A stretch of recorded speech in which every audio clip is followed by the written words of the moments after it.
things even more difficult, radio communications became difficult as they ascended higher inside of the building. See, those steel frames that reinforced with concrete interfered with radio signals. And when attempting to reach a particular unit, chiefs in the lobby often heard that there was no response. The 9/11 attacks instantly became the single deadliest terrorist attack in human history. 2,753 people were killed at the World Trade Center on site on 9/11. But it was also the deadliest incident ever for firefighters, as well as for law enforcement, EMS, and other first responders in the United States. The New York City Fire Department lost 343 among their ranks, while 23 New York police officers and 37 Port Authority officers lost their lives on that day. The fire deaths amounted to more than 1/3 of approximately 1,000 emergency personnel who were on the scene. Nearly 2 decades later, there isn't even an official account of precisely where firefighters, law enforcement, and EMS personnel were even located. It's estimated that about 160 firefighters and first responders were outside of the two buildings when they met their deaths, probably from being struck from pieces of the buildings. Today, 22 more names have been added to the memorial at the Twin Towers site. And they're the names of those first responders who have died as a result of exposure to toxic debris during the rescue and recovery efforts that followed in the days, weeks, months, and years after the attack. Many in our nation watched as the events of that tragic day were played out on our televisions. As the news anchors attempted to maintain some sense of composure while covering such a story, we all watched in horror at the carnage. We were angry, we were saddened, and we were shocked, but ultimately, as is historically the case with Americans, we were determined to rise above the ashes. We became resolute in our ability to confront those who would seek to do us harm, and we united as a whole. I remember the emotions I felt that day, and I never want to experience them again, but I also remember the feeling of pride that I felt on 9/12. When I saw the American flag flying on houses and businesses where they normally never flew. I remember the sense of pride I felt in our nation when we came together for one cause, and we were truly the United States of America. I'd like to leave you with the writings of a first responder. You know, it's a scary feeling sometimes, being the person who responds to a 911 call. There's no 912. You're it. You put yourself in a position to be the only possible solution to what can be a terrible situation. It sometimes feels like a bad mistake to you. All the hero nonsense goes out the window pretty quickly, and the reality of the job sets in. You just do the very best that you can to keep it together and render the best care possible. The outcome isn't your own, good or bad. It's in God's hands. You finish the report and go back in service.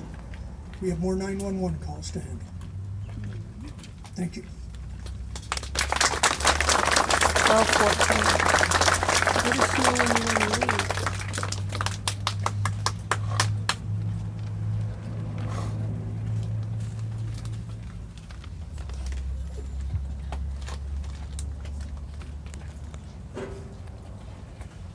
September 11th, 2001. Family. Good afternoon. My name is Philip Candelaria. I'm a sergeant with the New Mexico State Police stationed here in TRC. We all have family members who we might not know. Long-lost cousins. Some of us may have brothers, sisters who we do not know. Or we have those family members who we have not seen in years or even decades. And then we have tragedy that strikes. We have death that hits our family. And your family comes together for support, thoughts, prayers. And on September 11th, America was struck with numerous tragedies, and we lost thousands of people. We saw our country come together, by far the greatest time I've seen in my life. The country came together, our communities came together, and first responders all over the world and mainly in our country came together. People from across the country offered to go and help however they could. Volunteers, all the community members. Even though we did not know the ones that died, we might not have known the ones that died in this horrific tragedy. They are our families. We are here to remember September 11th and the lives that were lost on that day. Also, let's not forget 9/12, 9/13, 9/14, and all the days after that day where we got to see exactly what we are capable of as a country, as a community, and as a family of first responders. Also, let's not forget September 10th, September 9th, and all the days prior to September 11th, all the days that are given to us to show our full potential with each other as a family. First responders of Sierra County who provide a selfless service and do so day in and day out. Thank you. For you community members who give us your support, have us in your thoughts, in your prayers, and allow us to give you the best service possible. Thank you.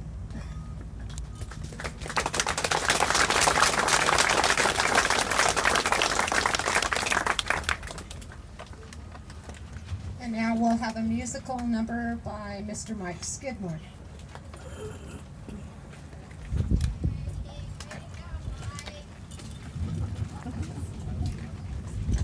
Let's remember that in times of difficulty and tragedy, it helps to turn to the Lord, doesn't it? Can't hold that play. Amazing grace, how sweet the sound that saved the wretch like me. I once was lost, but now I'm found. I was blind, but now I see.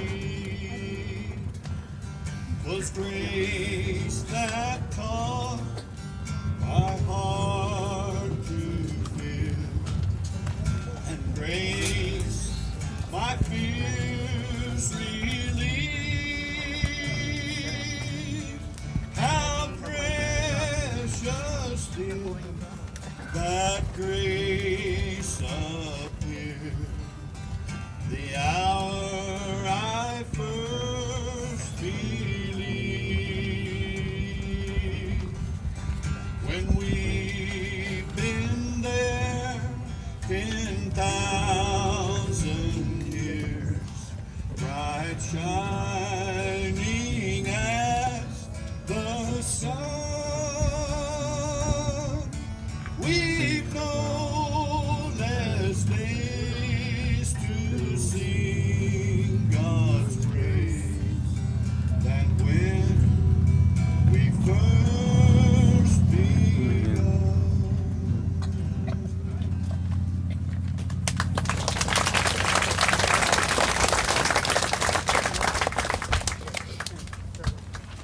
Thank you, Mike. And now we will have our keynote guest speaker, Staff Sergeant, United States Marine Corps retired, Mr. Orlando Saavedra.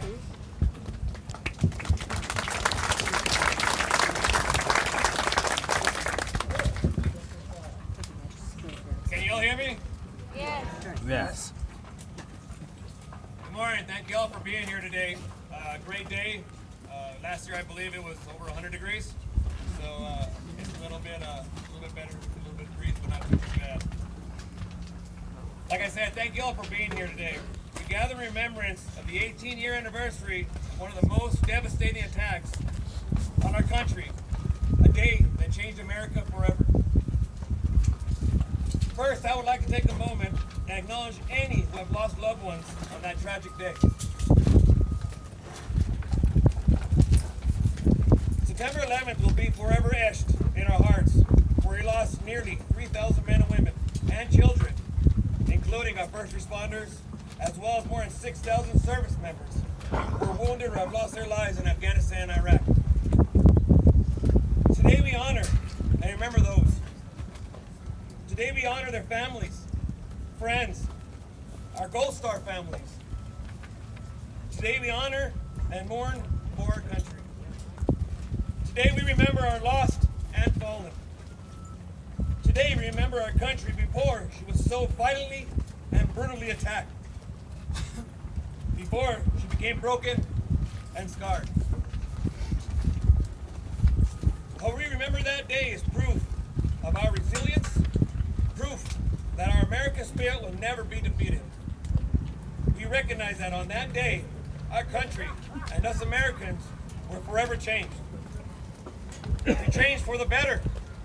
We became stronger, prouder, and more protective over our country, our land, our America. When we think back to that day, where were you? On the bus. I was in Australia. It was September 12th, I believe, we got the notice. Our 6-month deployment went to 8 months. September 18th, we hit the border of Pakistan, and we were in combat. America didn't know we were there. I came back, it was fine. Did 2 more tours, I nearly lost my life, but I am back. For me, losing 16 of my Marine buddies for something that these people did to us is unforgettable. Where were you? Were you driving to work? Were you making breakfast? Sleeping? In school? That morning we were not aware of the tragedy that was about to befall our beautiful country. Again, after Pearl Harbor, we never thought we would ever wake up to another attack. We were wrong. I want to go back to September 12, 2001, the day after the attacks. The day America started to rebuild herself. The day our flags lined every neighborhood, store, and street. The day we became stronger, tougher, unbreakable. The day we're no longer strangers, we were neighbors, family, we were friends. So as you remember the attacks on our beautiful country, remember too who we were the day after. Remember your strengths and courage. Remember your love and respect. And never, ever forget, we are Americans. And we will never forget the attacks of our home, our country, our United States of America. I leave you with the words of a wonderful humanitarian, Mother Teresa.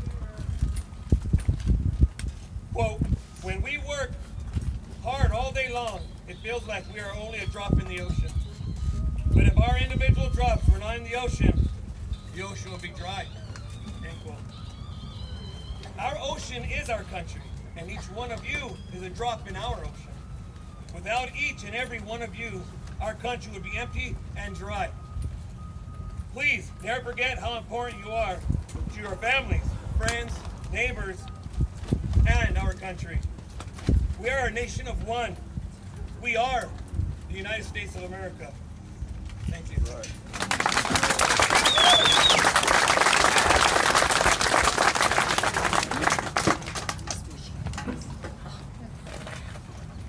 Next on our list is Fire Chief of Truth or Consequences, Fire Department, Emergency Services Administrator for Sierra County, Chief Paul Tooley, and then Fire Chief of Elephant Butte, Chief Toby Boone, and then Fire Chief of Caballo Fire Department, Chief Ray Mullins.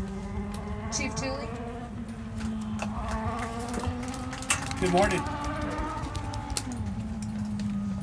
As we are here to remember that fateful day of September 11, 2001, we say thank you to the many firefighters, EMTs, medics, police officers, and others who responded to the terror attacks at the World Trade Center complex and the Pentagon. We are reminded of the risk that our profession inherently has as people try to flee from danger. We as first responders come to the aid of fellow man in the time of need. Many lives were lost 18 years ago today, yet many lives were saved. Let us honor the many women and men who have given the ultimate sacrifice. But at the same time, let us celebrate the many first responders and dispatchers of Sierra County, many of whom are volunteers, for they too sacrifice. For when the call goes out at dinner time or 2 o'clock in the morning, or their sons or daughters' birthdays or anniversaries, not knowing that they too will ever come home again.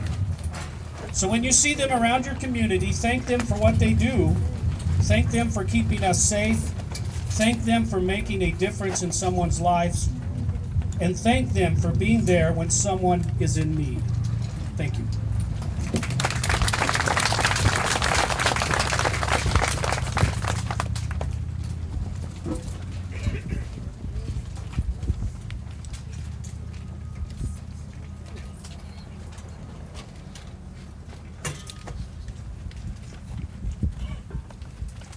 On this day 18 years ago, 2,605 Americans, 372 non-U.S. citizens lost their lives in a direct attack on our nation. Of those lost, 343 were firefighters, paramedics, command staff, and a chaplain in the New York City Fire Department. 37 were part of the Port Authority Police Department, and 23 were part of the New York City Fire Police Department. It is my intent today, as I read over the events of that fateful day, that we will never forget the selfless acts of those first responders that gave everything to help save those inside the World Trade Center, that we would never forget the actions of the first responders who answered the call at the Pentagon, and we would never forget those that responded to that Pennsylvania building. It's also my intent for all of us to recall how we felt that day, the days, the weeks, and the months after 9/11. We mourned our lost heroes, our family members, our friends, and our fellow Americans.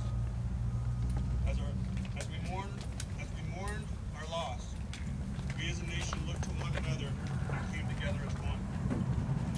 We no longer focused on our petty differences, but instead focused on helping each other through this time. We were no longer individuals with personal agendas, not persons affiliated with political parties, different races. We were Americans.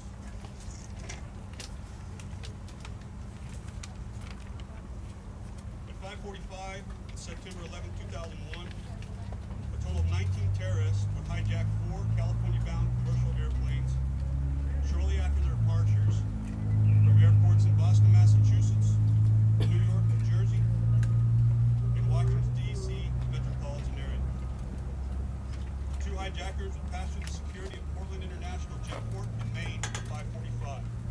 They would board a commuter flight to Boston Logan International Airport, where they connect with American Airlines Flight 11. 3 other hijackers would join the 2 aboard Flight 11. Less than 2 hours later, 5 additional terrorists would hijack American Airlines Flight 77. They were videotaped as they passed through the Washington Dulles International Airport West Checkpoint. 3 of the hijackers set off metal detectors, yet no weapons were found. They proceeded to the gate. Those hijackers were carrying concealed knives on their persons and box cutters inside their carry-on luggage. At 7:59, American Airlines Flight 11 takes off from Boston. 11 crew members, 76 passengers, and 5 hijackers on board. The aircraft was filled with 76,400 pounds of fuel for its transcontinental flight. At 8:15, United Airlines Flight 175 takes off from Boston for Los Angeles. 9 crew members, 51 passengers, and 5 hijackers on board. The flight was loaded with 76,000 pounds of fuel. At 8:19, Flight 11 crew members contacted the ground personnel by Flight Attendant Betty Ann Ong and let them know of a hijacking underway on Flight 11. Reporting that the cockpit was unreachable, and while using an in-flight phone, Ong transmits detailed information about the hijacking on the call, which lasted approximately 25 minutes. Shortly before Ong's call, a hijacker had stabbed the passenger seated directly in front of him in first class. 2 other hijackers were seated in close proximity to the first. The passenger, later identified as Daniel M. Lewin by the flight crew, had served 4 years in the Israeli army. The final report of the National Commission on Terrorist Attacks upon on the United States speculates that he had tried to stop the hijackers. Lewin was possibly the first person killed in the 9/11 attacks. 8:20 a.m. American Airlines Flight 77 en route to Los Angeles takes off to Washington Dulles International Airport. 6 crew members, 53 passengers, and 5 hijackers on board. The flight was loaded with 49,900 pounds of fuel. At 8:24 a.m., Flight 11, a hijacker transmits a message. Attempting to communicate with the passengers and crew inside Flight 11's cabin, a hijacker presses the wrong button, broadcasting instead to air traffic control and unwittingly alerting controllers to the attacks. Minutes after, the hijacker again makes an unattended transmission to ground control. At least one of his transmissions was picked up by the pilot of Flight 175, Victor J. Saraceni, who will inform the FAA of what he had heard minutes before his own plane was hijacked.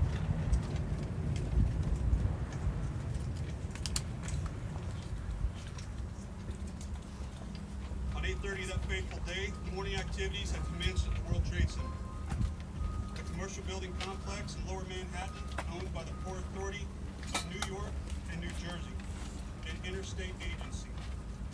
In addition to the signature Twin Towers, 1 and 2 World Trade Center, the complex included a hotel, 3 World Trade Center, 4 office buildings, 4, 5, 6, and 7 World Trade Center, a shopping mall, restaurants, a public plaza, and a major transportation hub. Around 8:30 a.m., roughly 80 people had gathered to attend the Wristwaters Group Financial Technology Conference on the 106th floor of the North Tower. 72 restaurant staff had arrived in advance of the morning breakfast and conference preparation. At 8:37 a.m., Boston Traffic Control alerts the military. After hearing the hijacker's transmission, Boston's Air Traffic Control Center alerts the U.S. Air Force Northeast Air Defense Sector, NEADS, headquartered in New York.